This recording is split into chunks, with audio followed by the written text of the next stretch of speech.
Olá, pessoal, tudo bem com vocês? Como foi aí a semana de feriado, semana passada? Espero que tenham conseguido descansar, que tenha sido uma pausa aí importante, né, para que vocês retomem as atividades com todo o fôlego. Seguindo o nosso cronograma de disciplinas, nós vamos falar hoje sobre representação e imaginário, né? Duas categorias da história cultural que vão nos ajudar bastante na compreensão dos sentidos que nós vamos começar a debater a partir da semana que vem, quando a gente começa a estudar a história do direito no Brasil propriamente dita, né? Nossa aula da semana que vem é sobre a história do direito no Brasil colonial.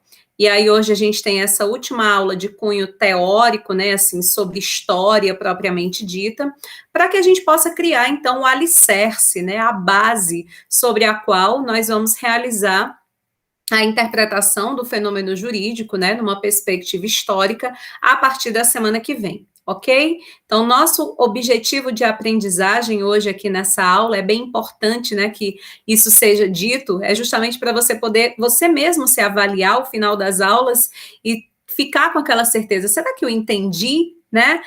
Será que o que eu compreendi aqui é suficiente?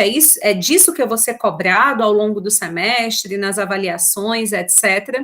Então, se liga aí. Terminou essa aula, você tem que compreender, né, a história enquanto um conhecimento científico, suas teorias e metodologias, e os conceitos de representação e imaginário para a história cultural. Né? Esse é o nosso objetivo de hoje. Eu estou deixando para vocês, pessoal, um material complementar, que é uma apostila, né? Ela é um pouquinho densa, tem mais de 90 páginas. Vocês fiquem super à vontade para realizar ou não a leitura, tá? Ela não é uma leitura obrigatória, ela é para aquelas pessoas que estão sempre buscando aprofundamento, né? Que não vão se contentar apenas com essas informações preliminares, né? Que eu coloco aqui no momento da aula gravada, mas que desejam ter um maior aprofundamento, uma melhor compreensão do que está sendo colocado. Então, para vocês, né, que estão investindo pesado nessa formação intelectual enquanto estudante de direito, é uma ótima recomendação de leitura. Para aqueles que não têm tanto tempo ou não vão poder fazer essa leitura de imediato, tem um artigo científico, e esse sim é leitura obrigatória, por meio do qual certamente eu vou aí cobrar algumas questões, especialmente quando a gente estiver em período de avaliação. Eu já tinha dito para vocês em vídeos anteriores que os materiais que a gente usa, né, para o nosso estudo ao longo do semestre, ele está todo previsto no cronograma de disciplinas. Mas a partir dessa semana, né, eu fiz isso inclusive com o material da aula da semana anterior ao feriado, depois vocês confiram. Algumas pessoas me disseram que não estavam conseguindo baixar o PDF, né, disponível o link lá no cronograma de disciplinas, então eu já estou deixando o material baixado para vocês, tá bom? Para facilitar aí a vida de todo mundo. Se por acaso, por algum problema de conexão, enfim, não for possível baixar, então já estou deixando o arquivo disponível, prontinho, para você abrir aí no seu computador e poder fazer a leitura. Tranquilo? Então, feitas essas considerações, vou apresentar aqui para vocês os nossos slides, eles também já estão disponíveis no Unileão Digital, e a gente, então, começa a nossa conversa de hoje. Bom, gente, espero que vocês estejam visualizando aí, né, os nossos slides. Opa, exagerei aqui um pouquinho.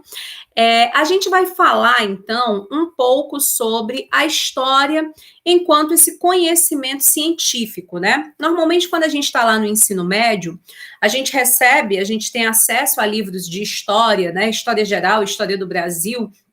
E ali parece que aquelas informações contidas no livro, né, elas são verdades absolutas, né? Você tem ali a data da Revolução Francesa, as características desse movimento revolucionário, as características do processo de separação política do Brasil de Portugal, quem foram os principais personagens, e a forma como isso nos é cobrado, né, quando a gente vai prestar Enem ou fazer um vestibular, é como se realmente existisse ali uma verdade única, né? Assinala a alternativa correta quanto ao processo de independência, né, do Brasil de Portugal. E você tem ali uma narrativa tirada lá de uma perspectiva historiográfica, e aquilo ali muitas vezes não é contextualizado para o aluno, né, que aquilo ali é um recorte, é uma abordagem historiográfica, e se fica com a impressão de que a história é um conteúdo aí para a gente ler e memorizar, e a verdade é aquela, e foi daquele jeitinho que aconteceu no passado. Então, a gente tem uma aula aqui, basicamente, para desmistificar, né, essa impressão equivocada, né, essa falácia, né, essa aparência de verdade, para que a gente entenda que não é bem assim, né, para que a gente entenda aí o ofício do historiador. Inclusive, é uma recomendação de leitura para aqueles que querem se aprofundar, que, assim como eu, gostam de história, né? O Mark Bloch, que é uma referência, né, para todos os estudos, para todos os estudiosos da história, ele tem esse livro, O Ofício do Historiador. Quem tem mais interesse, né, sobre essa questão de como se dá, qual é o papel do historiador, deixo, então, a recomendação desse clássico, né, dessa leitura para vocês. Então, para agora, a gente vai falar o seguinte: para a gente entender como é que se constrói o conhecimento histórico, é importante que a gente perceba que esse conhecimento ele é fruto de teoria científica. Então, é diferente, por exemplo, da gente se aproximar do nosso avô, do nosso bisavô, e perguntar sobre um fato histórico do passado, e ele trazer ali uma perspectiva que é puramente subjetiva, é fruto da sua experiência, das suas impressões. Ele não te traz aquela informação pautado em regras, em princípios, em uma técnica, né, que lhe permitiu ali dissecar de forma mais segura e menos subjetiva aquele conhecimento, né? Quando a gente está tratando de história, e aí sim um conhecimento científico, nós precisaremos recorrer a uma alternativa teórica, né, para que a gente possa construir essa narrativa. Então, qual é a forma pela qual a gente escreve a história, né? É através de um tipo de escrita muito específico, né? A narrativa. Então, você sabe que na narrativa ali, a gente traz os detalhes, a gente traz conceitos, a gente constrói uma linha do tempo, digamos assim, né? A narrativa, ela tem um sentido lógico, né? As ideias não estão desconectadas, existe ali, né, uma coesão, uma coerência, para que a gente, em alguma medida, consiga, né, se aproximar dessa perspectiva do que aconteceu no passado, né? Então, o historiador, ele vai ter uma relação muito próxima com essas teorias científicas, né? Existe, portanto, né, para que a gente possa ter, por exemplo, a construção de um livro, de uma obra na área da história, nós precisamos de uma base teórica, não é ali simplesmente a perspectiva subjetiva do historiador, né, de um sujeito que vai escrever, por exemplo, uma obra de ficção, eu acho, na minha opinião, ou usando somente da criatividade, já que eu não tenho como voltar, já que eu não tenho como acessar o passado, então eu vou trazer ali elementos que a minha criatividade, que a minha sugestão me trazem, isso aí vai estar muito mais próximo da literatura. Então, a gente vai precisar, portanto, né, nos ampararmos em dados, né, os documentos históricos, as fontes históricas, né, que poderão ser as mais variadas, né? Desde documentos oficiais, por exemplo, ofícios, né? Memorandos, processos judiciais, até mesmo questões menos formais, jornais, né? Artigos de revistas, diários pessoais para compor a biografia de sujeitos. Então, é a partir de documentos, existe ali uma matéria-prima, existe ali um material que o historiador irá investigar para poder, então, tirar conclusões que possam ser consideradas válidas a partir do crivo, né, da submissão dessas informações à teoria científica a qual ele se vincula, né? Trazendo um exemplo muito pessoal para vocês. Na minha pesquisa de doutorado, eu fiz uma pesquisa histórica, né? Eu trabalhei com história do direito.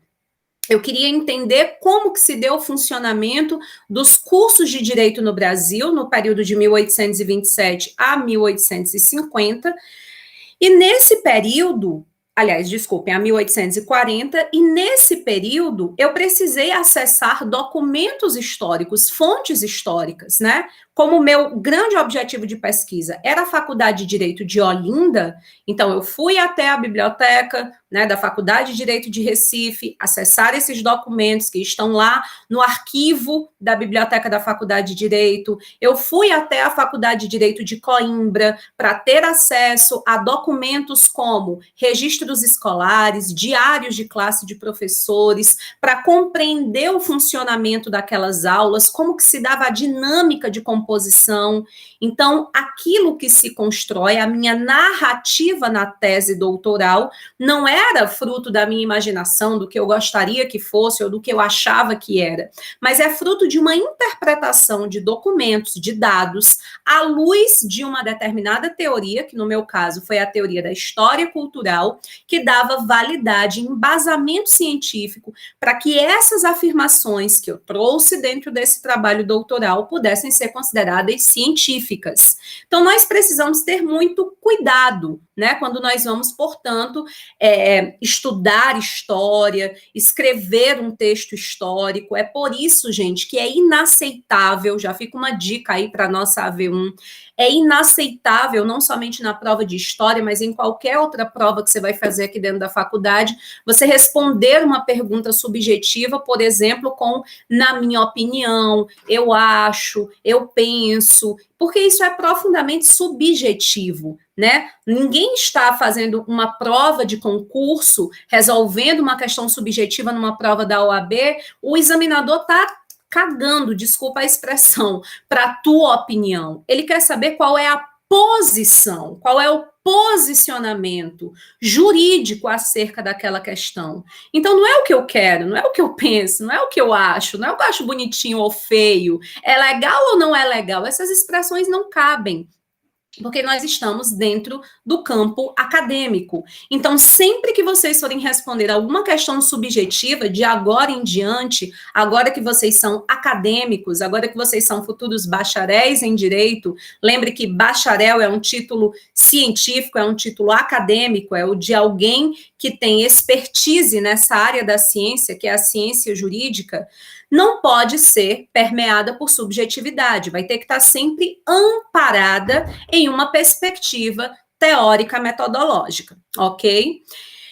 Nesse sentido, gente, a partir do uso da teoria, né, é possível que a gente construa, então, um conhecimento científico, né, que vai nos afastar, portanto, de uma perspectiva meramente superficial, vulgar. Você imagina, por exemplo, que alguém de forma bem absurda, diz, eu acho que essa questão da escravidão no Brasil é exagero, eu acho que os escravos, eles não sofreram tanto assim como gostam de falar. Para mim, isso é mimimi, até porque o meu avô me contava que o bisavô dele era dono de escravos, e os escravos eram todos gordos, passavam bem, trabalhavam e eram até felizes, e enfim, você percebe?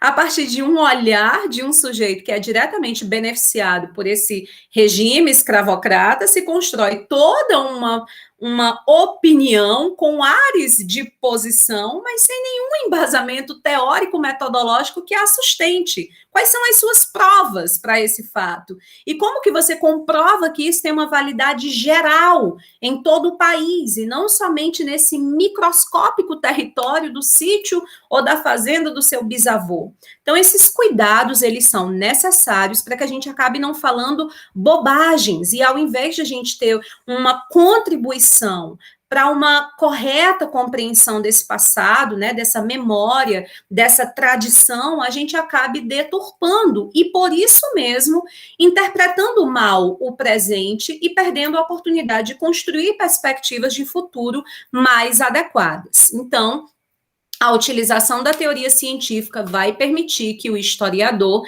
ele possa ter uma base, né, teórica, metodológica, científica, né, que lhe dá a possibilidade de afastar um tanto a sua subjetividade, o seu gosto, as suas experiências, a sua vontade, para que aquilo ali que se está afirmando possa, de fato, ser considerado válido, né? Há algum tempo atrás, por exemplo, eu fiz uma questão, eu pedia para que as pessoas, né, os alunos foram convidados a refletir sobre a questão dos índios durante o Brasil colonial, os impactos, né, nesse contexto que a gente vai estudar a partir da semana que vem, nesse contexto da colonização do Brasil. E a resposta de um colega era de que os índios eram preguiçosos, os índios eram extremamente violentos, graças a Deus que a gente foi colonizado por um país, né, que tinha aí já uma civilização muito bem construída, porque isso evitou uma catástrofe de que a gente tivesse acabado, né, construindo a nossa civilização a partir daqueles povos bárbaros e preguiçosos e indolentes. E aí eu fiquei bem assustada, né, com essa perspectiva, porque qual é o embasamento teórico para isso, né? Se eu acredito nisso por força, de repente, de algum mito, de alguma falácia, eu preciso justamente estudar e me aprofundar, ou então, se de fato isso faz parte do conhecimento científico, né, se compõe alguma perspectiva historiográfica, eu preciso trazer essa fundamentação, né? Não foi o caso, né? Quando eu solicitei isso, o sujeito não tinha essa base, né? E por isso uma resposta como essa não pode ser considerada adequada. E a gente precisa ter bastante cuidado, né? Porque no campo jurídico, por exemplo, questões como essa, né, de ofensa a sujeitos em razão da raça, da etnia, isso pode ser considerado até crime, né? Nós temos aí a possibilidade bem plausível de uma injúria racial. E isso pode repercutir até mesmo na seara criminal, na seara civil. Então, nós precisamos ter muito cuidado com as afirmações que fazemos, elas precisam ter validade teórico-metodológica. E aí, gente, é nisso que entra essa apostila complementar que eu trouxe para vocês. Como as nossas aulas, elas precisam ser curtinhas, né? A orientação do comitê pedagógico é que a gente não tenha vídeos muito longos, justamente para que não fique maçante, não fique cansativo, para que você se motive, né? Eu estava até com preguiça de ver esse negócio dessa aula, mas agora que eu vi que são só 20 minutos, eu vou parar e vou assistir, né? Diferente se fosse um vídeo de 1h30, a gente ia deixando para depois. Então, é justamente por isso que eu não vou conseguir trazer nesse vídeo curtinho todas essas perspectivas teóricas a partir das quais a história poderia ser avaliada. Então, vou falar aqui para vocês muito rapidamente sobre as duas abordagens, né, e repercussões metodológicas que mais impactam, digamos assim, que mais são conhecidas, e aí, para quem desejar o aprofundamento, está lá o material da apostila de 90 e algumas páginas, que embora tenha essa quantidade significativa de páginas, mas é uma leitura muito gostosa, muito tranquila de ser realizada, bem simples mesmo. Então, eu vou dizer para vocês que no século XIX, nessa perspectiva de tentar, né, garantir aquela coisa do cartesianismo, né, de que a ciência tem que ser neutra, pura, objetiva, né, o boom das ciências exatas, então a gente foi muito impactado pelo positivismo na história, né, e a partir dessa visão teórico-metodológica do positivismo, a atividade do historiador era uma atividade que acabava reconhecendo a possibilidade de se acessar a verdade por meio de documentos, né? E de forma que muitas vezes era reconhecida apenas aquela história dos grupos vencedores, né? A gente tem ali a história de heróis, aquela história que vai focar nas datas, né?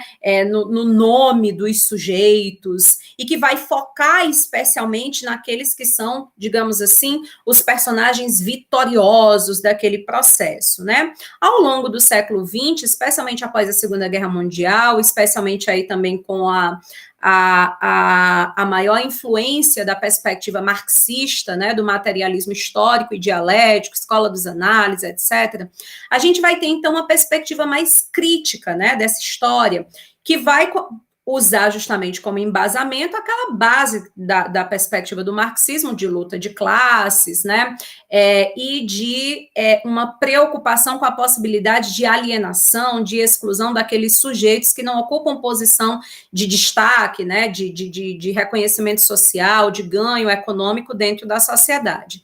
E aí a gente se volta, então, para uma história que é mais digamos, menos preocupadas com datas, né, com nomes de heróis, e mais voltada para uma perspectiva crítico-reflexiva, especialmente de sujeitos que eram marginalizados, digamos assim, esquecidos pela historiografia oficial, mulheres, crianças, negros, indígenas, etc, etc.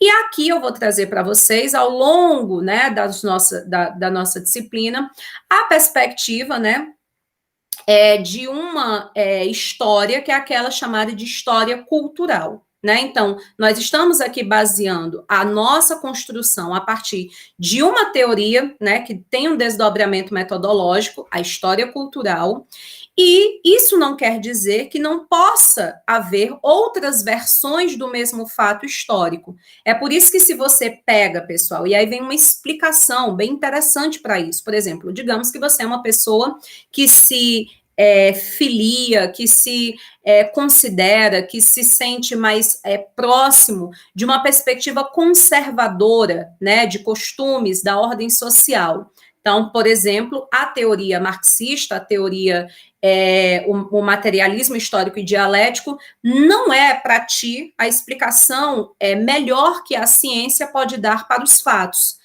Então, é por isso que os livros de história, que talvez você goste de ler, ou que você tenha acesso à leitura, eles tragam uma perspectiva daquele fenômeno diferente de, por exemplo, um livro cuja teoria e base metodológica de construção do conhecimento já tem uma ligação mais próxima a essa teoria marxista, né? Por quê? Porque as bases de construção, né, teórico-metodológicas, elas são diferentes. Logo, o fenômeno, embora seja o mesmo, por exemplo, a história do Brasil colonial, o direito do Brasil colonial, seja encarado a partir de perspectivas diferentes e chegue, então, a resultados diferentes. Isso não quer dizer que uma está correta e outra está errada, uma é válida e a outra é inválida, de forma alguma. Se esses conhecimentos, eles estão amparados em teoria científica, em metodologia, ambos são válidos. Então, caberá a ti, enquanto intelectual, enquanto estudioso, estudiosa, a opção, a filiação por aquela base teórico-metodológica que melhor te atende, né? Que realmente te faz ter uma maior credibilidade por aquela visão. Então, é por isso, né, que a gente pode ter aí variações de interpretações para o mesmo fenômeno, né?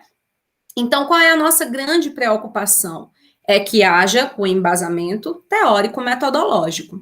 Aqui na nossa disciplina, a gente faz uma escolha pela história cultural, porque nós não poderíamos, né, numa disciplina de 40 horas, um encontro por semana, aula gravada, seria humanamente impossível que a gente conseguisse estudar todos os nossos conteúdos a partir de todas as teorias da história. Então, a gente faz uma opção pela escola, pela teoria, né, pela história cultural, porque este ramo, né, esta perspectiva da história, ela é muito aceita, especialmente nos programas de pós-graduação em História e em Direito no Brasil. Né? Agora mesmo eu tenho a felicidade de ter uma ex-aluna aqui do curso de Direito, minha ex-orientanda de TCC, cursando o mestrado em História lá na Universidade Estadual de Minas Gerais, e ela sempre me manda notícia. Francilda, é incrível, tudo que eu vejo aqui é a partir da base teórico-metodológica da história cultural. Então, isso se repete em vários outros programas, e como a gente precisa fazer uma escolha, né, para essa disciplina, então a gente escolhe essa abordagem. Então, isso não significa dizer que outras não sejam válidas, a gente só precisa ter cuidado se de fato a gente está diante de conhecimento histórico, né, ou não. A historiografia, gente, por sua vez, ela vai ser sempre contemporânea, né? O que é a historiografia? Se não é o conjunto dessas narrativas a respeito de determinado fenômeno. Por exemplo, minha tese de doutorado é sobre a história dos cursos de direito no Brasil, da criação dos cursos de direito no Brasil. Ou seja, ela está ligada a essa historiografia, a esse conjunto de narrativas, né? De livros, de autores que se dedicam ao estudo da criação dos cursos de direito no Brasil. Então, a gente, quando vai fazer um estudo historiográfico, né, o que a gente vai fazer? É uma espécie de uma revisão de literatura, né, dos principais livros e autores acerca daquele assunto que nós iremos abordar. Então, é isso que nós vamos fazer a partir de agora, semana a semana, nas próximas aulas, né? Semana que vem nós iremos falar sobre a história do direito no Brasil colonial. Então, nós vamos acessar a historiografia, ou seja, o que dizem os autores e doutrinas mais abalizadas, né, da história a respeito desse momento da colonização, né, do período em que o Brasil foi colônia de Portugal. Depois a gente vai falar sobre a história do direito no Brasil imperial. Então, o que diz a historiografia? Ou seja, o que a gente consegue acessar? O que é que já foi produzido pelos historiadores acerca de como era o direito durante o Brasil imperial? Ok? Então, quando a gente trata desse conceito de historiografia, digamos que ele é meio que esse raio-x, né, do que temos, do que sabemos até o momento a respeito dessa questão, fruto do trabalho dos historiadores, ok? Para falar um pouquinho, então, sobre história cultural, a gente vai, então, acessar, né, duas categorias, ou seja, dois elementos que a história cultural, né, tem como fundamentais para que a gente possa, então, acessar, conhecer, né, os fenômenos, para que a gente possa, então, fazer a interpretação adequada desse passado. E são justamente os conceitos, né, as categorias, melhor dizendo, de representação e imaginário. Então, para a gente falar um pouquinho sobre representação e imaginário, eu trouxe aqui essa reflexão para vocês, né, sobre a própria ideia de verdade. Não sei se vocês conhecem aqui esse mito, né, que dizem que foi criado, é uma lenda lá do século XIX, tem essa imagem aqui da verdade saindo nua, né, de dentro de um poço. E a lenda diz mais ou menos o seguinte, né, que a verdade e a mentira se encontraram perto desse poço e a mentira convidou a verdade para tomar um banho nesse poço.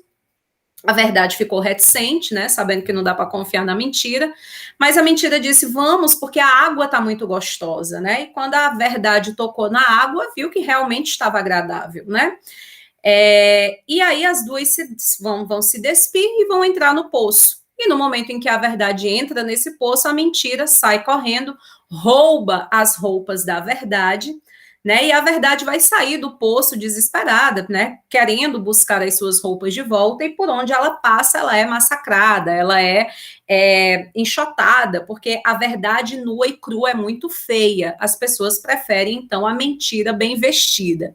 Então, vocês devem entender aí, né, tem essa lição, né, moral, digamos assim, a história de que, essa historinha, essa lenda, né, de que muitas vezes, né, a gente se contenta com a aparência de verdade, porque se nós pudéssemos acessar a verdade, que pela filosofia e no ponto de vista científico nós sabemos que ela é impossível, né, mas a gente vai procurar se aproximar sempre, né, nessa perspectiva utópica, mas enfim, de que a gente precisa ter um caráter cada vez mais reflexivo e crítico para conseguir distinguir, né, se a gente está diante de uma aparente verdade ou se de fato ali não é uma mentira muito bem disfarçada. Então, por que a gente está falando sobre isso? Porque para que a gente entenda o conceito de representação, ele é um conceito bem dicotômico, porque a representação é aquilo que é e não é ao mesmo tempo, né? Vou trazer aqui para vocês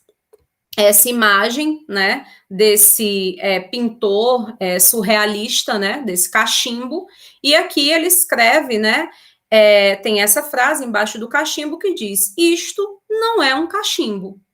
E aí as pessoas olhavam a imagem, né, olham a imagem e dizem, e quem pergunta diz, o que é isso aí? A pessoa diz, é um cachimbo. E aí, não, você não tem como pegar esse desenho e fumá-lo, né, e acessá-lo dessa forma. Isto é apenas a representação de um cachimbo. Então, esse conceito de representação nos ajuda a refletirmos sobre a superficialidade, né, a aparência. Então, por exemplo, né, não é porque dentro, trazendo para o direito, não é porque de repente nós estamos diante de uma mulher que estava com uma roupa muito curta, muito decotada, que necessariamente ela estava pedindo, né, ela estava oferecendo ali um convite para um ato sexual, né? Se a gente tem uma representação de que a roupa decotada, ela é um convite para isso, a gente pode, então, chegar ao cúmulo de cometer até um crime, por conta de uma má interpretação de uma representação, né? Então, quais são as representações, né, que permeiam, então, a vida da sociedade? Por exemplo, um laço rosa. Se você vai para um chá revelação e a cor que vai sair lá do balão, do bolo, seja lá do que for, é rosa, as pessoas já dizem, é uma menina, mas nós havemos de convir que é a cor rosa, não é o suprassumo do que significa o feminino, é apenas uma representação. Então, nada impediria, por exemplo, que um bebê do sexo masculino pudesse usar uma roupa rosa. Compreender essa ideia de representação é extremamente importante para que a gente saia, então, dessas caixinhas fixas, né?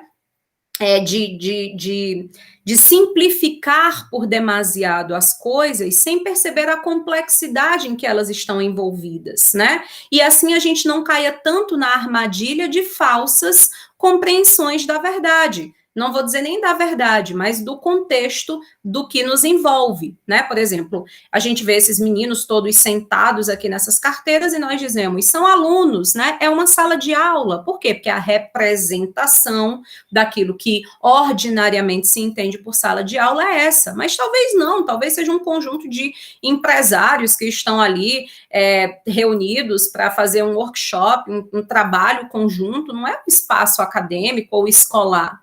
Então, as representações, né, se não forem refletidas, analisadas com cuidado, elas podem nos levar a conclusões precipitadas que podem atrapalhar a nossa compreensão de verdade, né? A gente viu, o que é isso? Aqui é um padre, com certeza, é um padre católico, né? Eu tô vendo aqui a batina. Não, a representação, né, é essa, mas você vê, por exemplo, um padre Fábio de Mello da vida, ele dificilmente, particularmente, nunca ouvi com uma roupa dessa, isso não tira dele o fato de que é ordenado e padre desta mesma igreja, né? Xingar alguém, né, chamar alguém de vaca, né? A vaca por si é um animal, esse sentido pejorativo é fruto de uma representação, é algo que não necessariamente vai corresponder à realidade. Então, quando a gente dá uma olhada para essa ideia de representação, essa categoria típica da história cultural, e aqui eu trouxe para vocês, né, alguns dos principais teóricos que trabalham com essa categoria, né, o Peter Burke e o Chartier especialmente, vamos colocar o seguinte, a representação designa o modo pelo qual, em diferentes lugares e momentos, uma determinada realidade ela é construída e pensada por diferentes grupos sociais, né? Então, ela é fruto da cultura. Essas representações, elas acabam dando origem, né, ao imaginário, que é basicamente, gente, a explicação do que pensamos, por que pensamos o que pensamos, né? Por nós estarmos inseridos em uma determinada realidade social e cultural com aquelas representações, nós tendemos a ter no nosso imaginário determinada perspectiva. Né? Então, por exemplo, nos anos 60, 70, 80, qual era o imaginário de uma princesa? Se alguém dizia assim, fulano, você tem que ser como uma princesa, né? É essa princesa aí da Branca de Neve. Então, é a fragilidade, é a meiguice, é a beleza, é o romantismo, é a busca pelo príncipe, né? Se a gente fala sobre o conceito de a representação, veja como mudaram as representações para os anos 2000, né? Nós temos, a partir dos anos 2000, especialmente, inúmeras representações de princesa que fogem a essa primeira representação que eu trouxe para vocês, né? Então, já é uma princesa que é valente, que é articulada, que muitas vezes a princesa é quem vai salvar o príncipe. Então, a partir dessas representações, se constrói um imaginário, você vê que da representação da princesinha meiga, frágil, esperando o príncipe, se constrói o imaginário de que, então as mulheres que desejam ser como princesas devem ser frágeis, são românticas, né? Cantar com os passarinhos, tá sempre sorrindo.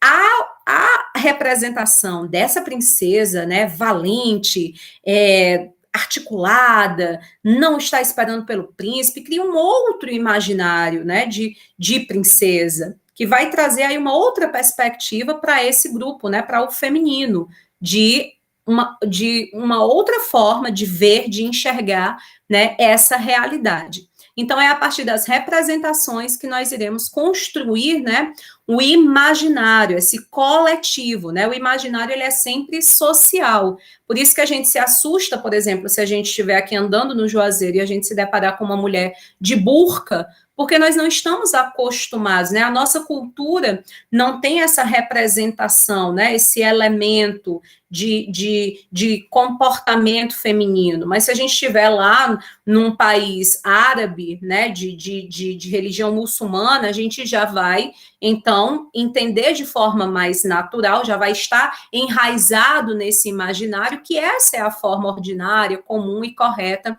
de apresentação. Então, o que é que a história cultural vai nos ajudar, então, a perceber? Né, que o imaginário vai, então, influenciar todos os sujeitos, a mim e a vocês, né, para que a gente possa entender o mundo à nossa volta, né? Então, procurar alimentar o nosso imaginário com as mais variadas perspectivas, né? Que tipo de música você ouve, que tipo de leituras você realiza, como você alimenta o seu imaginário, né? De que forma você constrói, você tem acesso às representações a respeito do mundo.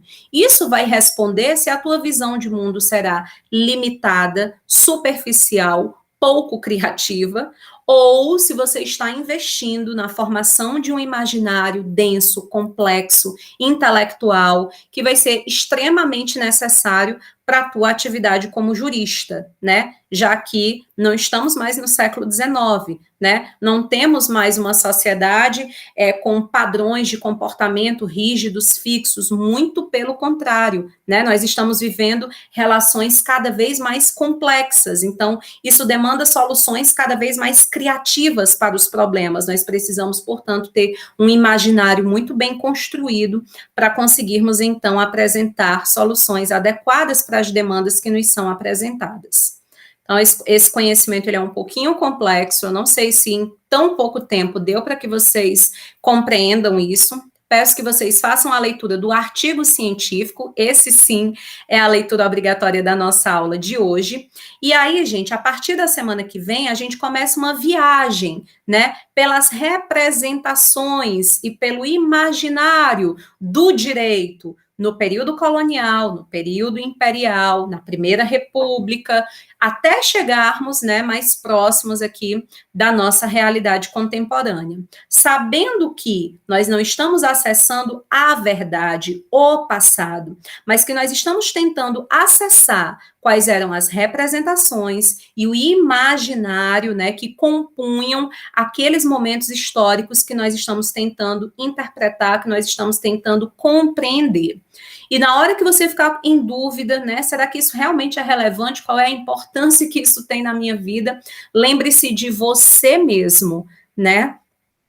Se você não tem memória sobre o seu passado, né? É impossível. O sujeito pode até dizer: nossa, eu tive uma infância péssima, eu apanhava, eu fui abusado sexualmente, eu fui maltratado. Você acha que esse passado, né, por melhor que a vida tenha se tornado no presente, não estará impactando de forma direta, indireta, consciente ou inconsciente a vida desse sujeito? Certamente estará impactando, né? O Freud está aí com a psicanálise para nos provar isso, e todas as teorias psicológicas também. né? E se a gente teve uma infância, uma adolescência que foi regada por amor, por oportunidades, desenvolvimento das nossas potencialidades criativas, isso não impacta na pessoa que nós somos e na que estamos tentando construir a cada dia? Sabemos que sim, né? Tanto por força de experiência particular, subjetiva, como pelo aporte que a psicologia e a psiquiatria nos trazem para comprovar que isso é verdade. Então, da mesma forma é com a história, né? Se a gente quer entender esse direito, né, que vocês vão passar a estudar a partir do semestre que vem de forma bem dogmática, né? Porque é que esse direito civil, que era tão profundamente apegado a uma perspectiva patrimonialista, vem ao longo do século XX flexibilizando esse caráter patrimonialista. É porque aconteceram questões nesse passado que permitiram isso e que podem continuar permitindo essa ampliação ou não. Mas para que eu possa contribuir, para que eu possa saber, né, para que eu possa ter uma menor condição de fazer previsões a respeito desse futuro e para interpretar melhor esse direito do presente, eu vou precisar acessar esse conjunto de representações, esse imaginário, né, a partir do qual essas teorias do passado, elas foram construídas. Tá bom, gente? Se não tiver ficado claro o suficiente, podem falar comigo. Vocês sabem que eu estou à disposição no WhatsApp e aguardo vocês. Qualquer dúvida, coloquem aí no fórum. O último fórum eu demorei um pouquinho para responder, peço desculpas, mas as considerações que vocês fizeram já estão lá respondidas, tá certo? Estou deixando um outro fórum hoje também, fico à disposição por lá e pelo WhatsApp para comentar um pouquinho mais sobre esse assunto com vocês. Tudo de bom, gente. Tchau, tchau. Fiquem com Deus.